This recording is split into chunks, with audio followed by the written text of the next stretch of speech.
Hello friends, તો હવે આપણે જોઈશું બાકીના ફંક્શન્સ. આપણે છેલ્લે જોયું કે કમ્પેરિંગ થિંગ્સ, પર્સન કે પ્લેસ, તેમાં જોયું કે આપણે કમ્પેરેટિવ ડિગ્રીઝનો પ્રયોગ થાય છે. અને હવે જોઈશું ડિસ્ક્રાઇબિંગ થિંગ્સ, પર્સન ઓર પ્લેસ. તો આપણને ખબર જ છે કે જ્યારે કોઈક વ્યક્તિ કે કોઈ જગ્યા કે કોઈક વસ્તુની જ્યારે આપણે ડિસ્ક્રાઇબ એટલે સિમ્પલ વર્ણન, તો અલગ અલગ ત્રણ રીતે થાય છે. એક તો યુઝ ઓફ એડજેક્ટિવ્સ એટલે કે સિમ્પલ વિશેષણો કે good, bad, tall, fat, intelligent, dull. તો આવા સિમ્પલ વિશેષણો દ્વારા થાય. અને બીજી રીત જોઈએ છે કે એડજેક્ટિવ ફ્રેઝ એટલે શબ્દ સમૂહ, કે જે ત્યાં ઊભો છે, કે જે બ્લેક કલરનું છે. એ જ રીતે એડજેક્ટિવ ક્લોઝ એટલે વિશેષણ રૂપ ઉપવાક્ય, આખું જ વાક્ય એના વિશેષણ તરીકે વપરાયું હોય. કે તો પહેલું વાક્ય જોઈએ આપણે, the car that is under a tree is mine. હવે ધેટ પછીનું જે આખું વાક્ય છે કે that is under a tree is mine, આખું એડજેક્ટિવ ક્લોઝ થઈ ગયું, ઉપવાક્ય, એટલે ધેટ નો પ્રયોગ થયો હોય. The man whom you met yesterday was a big businessman. Whom you met yesterday, કે જેને તમે કાલે મળ્યા એ ખૂબ મોટો બિઝનેસમેન હતો કે છે. તો આખું વાક્ય વિશેષણ રૂપ તરીકે વપરાય, તેને એડજેક્ટિવ ક્લોઝ કહેવાય. તમારે ક્લોઝ છે કે ફ્રેઝ છે લખવાનું નથી, ફક્ત આના દ્વારા કોઈક વસ્તુ કે વ્યક્તિ કે જગ્યાના વર્ણન થાય છે. This is the place which I like most. કે આ એ જગ્યા છે કે જે મને ખૂબ ગમે છે. આસ્થા is very tall and fat. તો આ સિમ્પલ એડજેક્ટિવ આવ્યા, ટોલ એન્ડ ફેટ, સીધું વર્ણન કરવામાં આવ્યું. Saputara is beautiful and quiet place. So beautiful and quiet બંને વિશેષણ આવ્યા. The boy standing near the podium is our GS. So adjective phrase, શબ્દ સમૂહ આવ્યા, વિશેષણ રૂપ, કે પોડિયમ પાસે ઉભેલો છોકરો અમારો GS છે. The book left in the room is mine. કે ક્લાસમાં રહી ગઈ એ મારી ચોપડી છે. તો આ દરેક વાક્યોમાં તમે જોઈ શકશો કે કોઈક વસ્તુનું કે વ્યક્તિનું કે જગ્યાનું વર્ણન કરવામાં આવ્યું છે. તો એ થયું આપણું function describing things, person or place. Now let's see specifying location કે place and time. કે કોઈ જગ્યા કે ટાઈમનું સ્પેસિફાય, ચોક્કસ દર્શાવવું હોય, ચોક્કસ નિર્દેશ કરવો હોય, તો શું થશે? Use of prepositions like on, in, at, behind, under, beside, for, between, after, before, till, until. તો આવા જે કોઈક પ્રિપોઝિશનનો ઉપયોગ થાય તો આપણે કોઈક લોકેશન કે જગ્યાને સ્પેસિફાય કરવા માટે યુઝ કરીએ છીએ. દાખલા તરીકે પહેલું સેન્ટેન્સ જોઈશું આપણે. The Sabarmati ashram is situated on the banks of the river Sabarmati. તો આપણને કોઈ પૂછે કે સાબરમતી આશ્રમ ક્યાં છે, તો આપણે કહીશું અમદાવાદમાં છે. અમદાવાદમાં ક્યાં છે? તો સાબરમતી નદીને કિનારે. છતાં પણ હજુ પણ સ્પેસિફાય કરી શકીએ. તો અહીંયા on the banks of river Sabarmati. My office is between Gandhinagar and Ahmedabad. So આ પ્રિપોઝિશન છે between. The doctor attended the patient till his relatives reached the hospital. તો અહીંયા પણ સ્પેસિફાઈંગ ટાઈમ, કે ડોક્ટરે એને ક્યાં સુધી અટેન્ડ કર્યો, કે જ્યાં સુધી એના રિલેટિવ્સ હોસ્પિટલ પહોંચે ત્યાં સુધી ડોક્ટર એની સાથે હતા. કે ચોક્કસ સમય બતાવે કે ક્યાં સુધી ડોક્ટર હતા, કે જ્યાં સુધી તે ના પહોંચ્યા ત્યાં સુધી. અને સીધો સમયનો નંબર પણ બતાવે કે she gets up at 5 AM daily, કે 5 વાગે દરરોજ ઉઠે છે. I complete my work before going to bed. કે રાત્રે સુવા જવા પહેલા હું મારું કામ કમ્પ્લીટ કરું છું. તો આ આપણે જોઈ શકીશું કે between, till, before, until, after, beside, under. તો આ પ્રિપોઝિશનનો યુઝ આવે ત્યારે આપણે કોઈ લોકેશન કે ટાઈમ સ્પેસિફાય કરવા માટે યુઝ કરીએ છીએ. તો એ આપણું ફંક્શન થાય specifying location or time. Now reporting events. Now you know that reporting speech એટલે ઇનડાયરેક્ટ સ્પીચ. કે જે વાક્યો ઇનડાયરેક્ટ સ્પીચ દર્શાવતા હોય એ બધા રિપોર્ટિંગ ઇવેન્ટ્સમાં આવશે. The doctor advised me not to eat junk food. તો આપણે જાણીએ છીએ કે આ વાક્ય ઇનડાયરેક્ટ સ્પીચ છે. Rajvi told Mona that she would go to Pune. My teacher asked me why I was absent that day.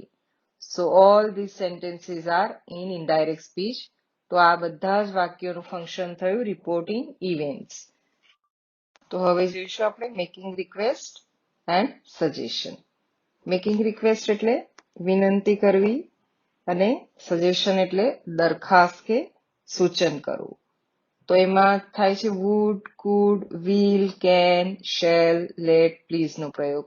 તો આપણે રિક્વેસ્ટ માટે હમણાં સુધી જોયું કે સૌથી સરળ પ્લીઝ નો પ્રયોગ કરીએ છીએ. પણ મિત્રો રિક્વેસ્ટ માટે wood, could, will, can no પણ પ્રયોગ થાય.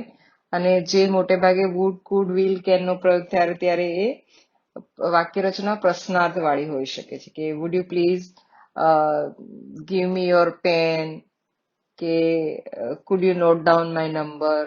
તો આ એક રિક્વેસ્ટ કરવાનો જ પ્રકાર છે. જ્યારે સજેશન એટલે કે સૂચન માટે શેલ કે લેટ નો પ્રયોગ થતો હોય છે. શેલમાં આપણે જાણીએ કે shall we go now, let us play antakshari. તો આ સૂચન માટે વપરાય. તો આપણે વાક્ય જોઈશું કે would you please help me to lift this bag? Could you note down my order? Let's watch a movie. Shall I leave now? તો આપણે તમે જોઈ શકશો કે would, could છે એ વિનંતી દર્શાવે છે અને લેટસ નો પ્રયોગ છે લેટ, શેલ કે એ સજેશન દર્શાવે છે. તો આ ફંક્શન થશે આપણું મેકિંગ રિક્વેસ્ટ ઓર સજેશન. Now next function છે asking about duration, number or quality. કે ડ્યુરેશન એટલે સમયગાળો દર્શાવવા માટે, નંબર એટલે સંખ્યા, જથ્થો, ક્વોલિટી, ગુણ. તો તેના માટે how long, how much, how many, how far, how deep. તો હાઉ પછી કોઈ પણ વિશેષણ લગાડીને પ્રશ્નો કરવામાં આવ્યા છે. કે પહેલું જોઈએ કે how long did you stay at your uncle's house. તમારા મામાના ઘરે તમે કેટલું રોકાયા. How many days are there in February. ફેબ્રુઆરીમાં કેટલા દિવસ છે. તો હાઉ મેની નો પ્રયોગ થયો. How much money did you spend today. કે તમે આજે કેટલા પૈસા વાપર્યા આજે. તો મિત્રો અહીં યાદ રાખો કે જ્યારે મની હોય ત્યારે હાઉ મચ આવે અને રૂપીઝ હોય તો હાઉ મેની રૂપીઝ. આ એક વસ્તુ યાદ રાખવાની કે મની એટલે આપણે જથ્થામાં પૂછીએ છીએ એટલે હાઉ મચ અને રૂપીઝ હશે ત્યારે હાઉ મેની રૂપીઝ. તો આ થયું આપણું asking about duration, number and quality.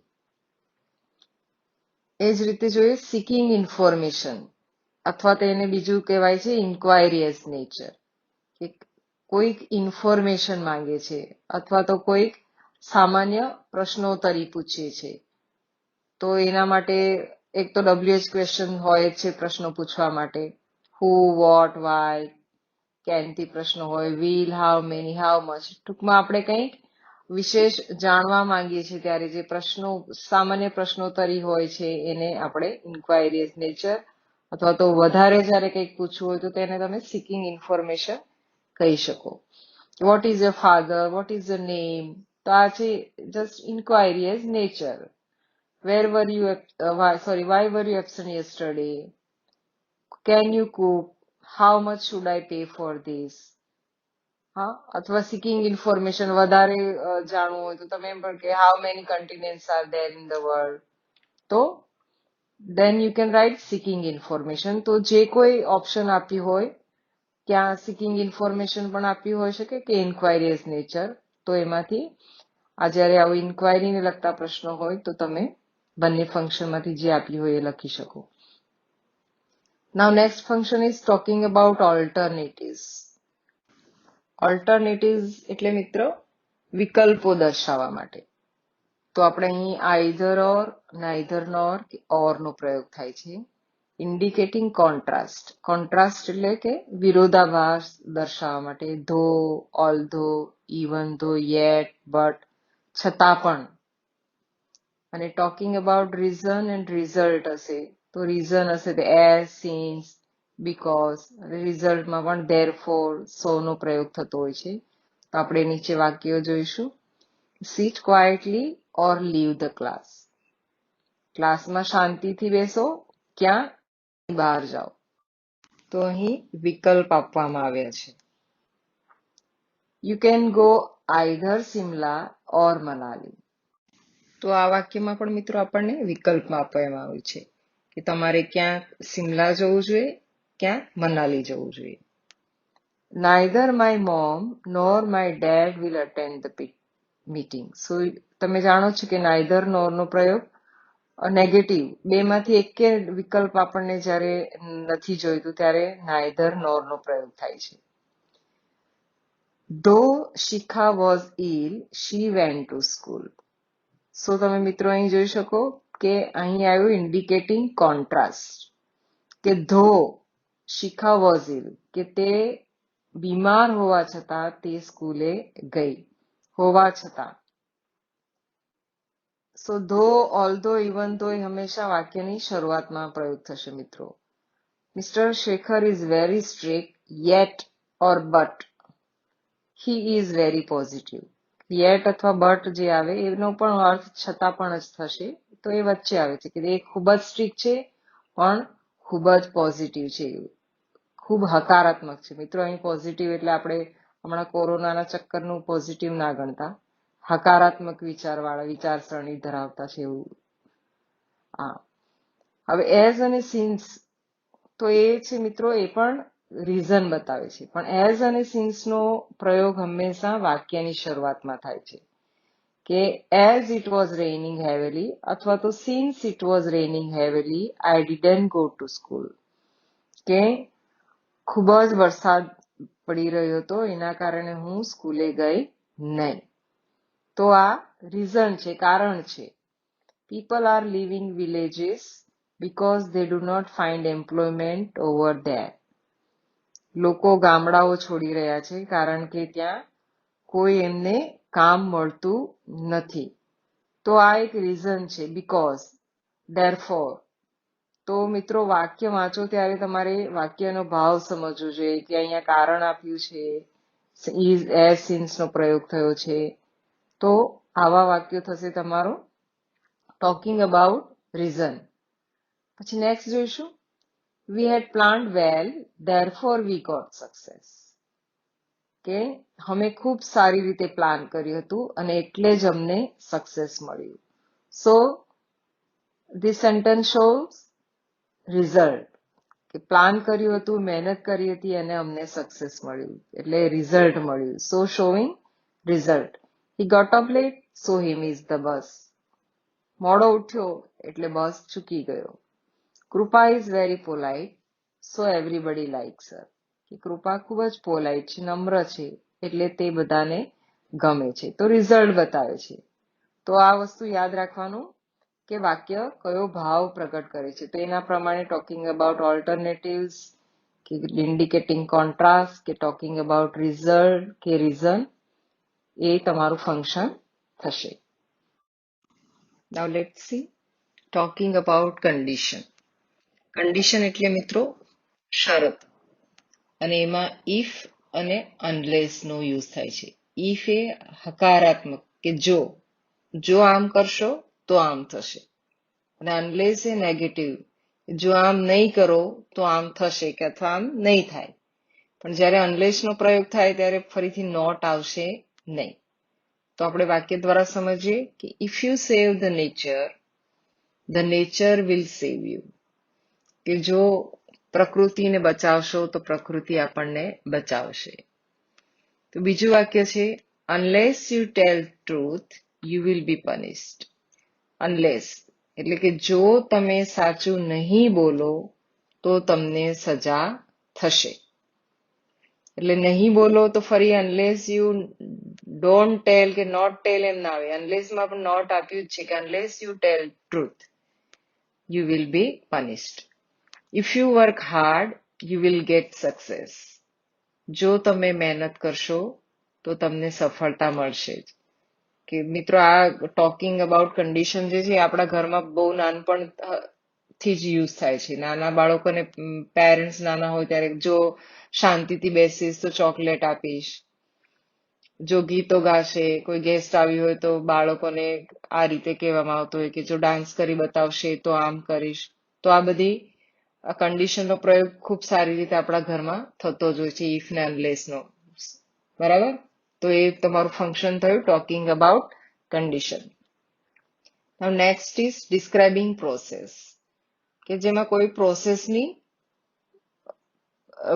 Describe કરવામાં આવે, પ્રોસેસનું વર્ણન કરવામાં આવ્યું હોય, કે એ પ્રોસેસ બનાવવાનું હોય, કપડાં ધોવાનું હોય, રસોઈ કરવાનું હોય, કંઈક બનાવવાની પ્રોસેસ હોય, તો તેમાં મોટે ભાગે આજ્ઞા વાક્યનો પ્રયોગ થયો હોય કે ટેક અ બોલ, add 1 glass of water, 1 teaspoon sugar and add 1 teaspoon lemon juice in it, stir it, boil it, take this. તો આ રીતના જે આજ્ઞાકાળમાં હોય અને એમાં કોઈ પ્રોસેસ ડિસ્ક્રાઇબ કરી હોય, કારણ કે મિત્રો આજ્ઞાકાળના વાક્ય સૂચના આપવા માટે પણ થતા હોય છે. એટલે પ્રોસેસ છે કે ઇન્સ્ટ્રક્શન છે એ બહુ સારી રીતે સમજવાનું તમારે, એમાં ભૂલ ના થાય. તો નીચે તમે જોઈશો કે ગિવિંગ ઇન્સ્ટ્રક્શન છે, એમાં પણ આજ્ઞાકાળના જ વાક્યો આવે કે write your name in the given boxes. હવે એમાં પણ રાઇટ, તો આ એ સૂચના છે કે જમણી બાજુ આપેલા બોક્સમાં તમારા નંબર લખો, ધેન સાઇન અંડર ઇટ, એની નીચે સાઇન કરો. તો આ ઇન્સ્ટ્રક્શન છે, આમાં કોઈ પ્રોસેસ નથી થઈ રહી. એ જ રીતે go straight and turn left on the first cross rods, કે સીધા જાઓ પછીના 4 રસ્તે ડાબા વળો. તો આપણને અહીં સૂચનાઓ મળે છે. એટલે તમારે પ્રોસેસ અને ઇન્સ્ટ્રક્શનમાં ખાસ ખ્યાલ રાખવાનો. પછી જોઈશું આપણે લાસ્ટ જે છે ફંક્શન એક્સપ્રેસિંગ પર્પઝ, હેતુ એક્સપ્રેસ કરતા વાક્યો જે હોય તેમાં સો કે સો ધેટ હોય. તો આપણે આગળ જોયું મિત્રો, સો નો પ્રયોગ આપણે રિઝલ્ટમાં પણ જોયો, પણ અહીં વાક્ય પર્પઝ બતાવે છે. દાખલા તરીકે her father gifted her bicycle so she is very happy, કે તે ખુશ છે એની પાછળનું પર્પઝ શું છે, હેતુ શું છે, કારણ કે એના ફાધરે એને ગિફ્ટ આપી છે એટલે એ હેપી છે. એટલે સો નો પ્રયોગ અહીંયા પર્પઝ બતાવે છે. આગળ આપણે વાક્ય જોયું કે he got up late so he missed the bus, તો that was result, A so result બતાવતું હતું. એટલે મિત્રો ફંક્શનમાં એટલું યાદ રાખો કે કોઈ એક ચોક્કસ શબ્દ એક જ જગ્યાએ નથી વપરાતો, જુદા જુદા ફંક્શનમાં વપરાય છે. એટલે જ મેં કહ્યું કે તમારે વાક્યનો જે હેતુ છે, વાક્યનો શું ભાવ દર્શાવે છે એ ખાસ સમજવું. કે અહીં સો આપણે જોઈએ છે કે પર્પઝ, તે શા માટે એટલી ખુશ છે, કારણ કે એના ડેડીએ એને બાઇસિકલ ગિફ્ટ કરી છે. Varun was alone so that I accompanied him, કે વરુણ એકલો હતો એટલા માટે મેં એને કંપની આપી. તો પર્પઝ છે, તો શોઈંગ ઓર એક્સપ્રેસિંગ પર્પઝ. તો મિત્રો આ લેંગ્વેજ ફંક્શન ખાસ તૈયાર કરવાના, સીધા માર્ક્સ લેવાના હોય છે, થોડી તૈયારી કરશો તો. So thank you very much and all the best.